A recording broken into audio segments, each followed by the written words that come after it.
தம்பி காட்டிலே வேட்டையாடி கொன்ற புலியின் தோலினைக் காட்டி மகிழ்வன்தான் வீரன் என்று உலகு ஏற்குமே தவிர, காரக்கருவாட்டை பக்குவமாக வைத்து பொறியில் விழச் செய்து நான் கொன்ற எலியின் வால் காணீர் என்று கூறுபவனையா உலகு மதிக்கும்?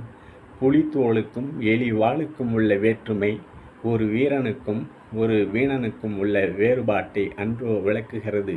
எனவே உயிர் போவதாயினும் உரிமை பறிபோக விட மாட்டோம் என்ற உறுதிப்பாடு கொண்ட என் தம்பிமார்களிடம் எனக்கு தளராத நம்பிக்கை உண்டு. எனவே எதிர்ப்புகள் மழையென வளரினும் வெற்றி பெற்று தருவர் என்று உறுதி கொண்டிருக்கிறேன். தமிழ்நாடு ஒரு நாதியற்ற நாடாகிவிட்டது என்று பெரியாரின் விடுதலை கூறும்போது நாமும் நம்மாலானதை செய்து தமிழ்நாட்டில் தமிழர் சிலரேனும் உளர் என்பதை காட்ட வேண்டாமா? பெரியார் இந்த கிளர்ச்சியை விரும்பவில்லையாமே என்று கேட்கிறாயா தம்பி? உண்மை அதுவல்ல. பெரியார் இந்த கிளர்ச்சியையும் இதைவிட தீவிரமான கிளர்ச்சியையும் விரும்புகிறார். அவர் நம்மைத்தான் விரும்பவில்லை.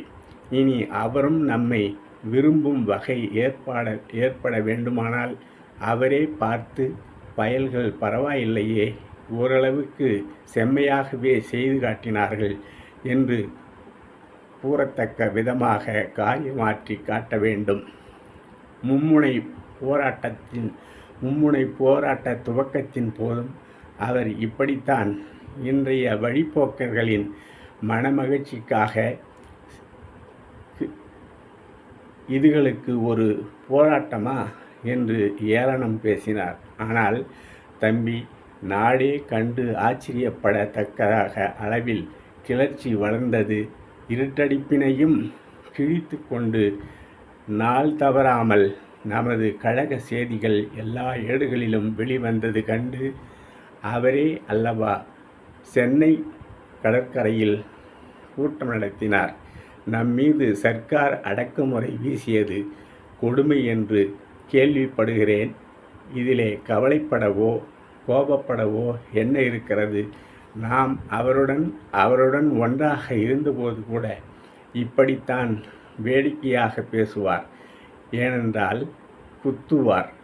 எல்லாம் நாம் நமது காரியத்தை சரியாக செய்ய வேண்டுமே என்கின்ற அக்கறையினால்தான். திராவிட நாடு பத்திரிகையில் அறிஞர் அண்ணா அவர்கள்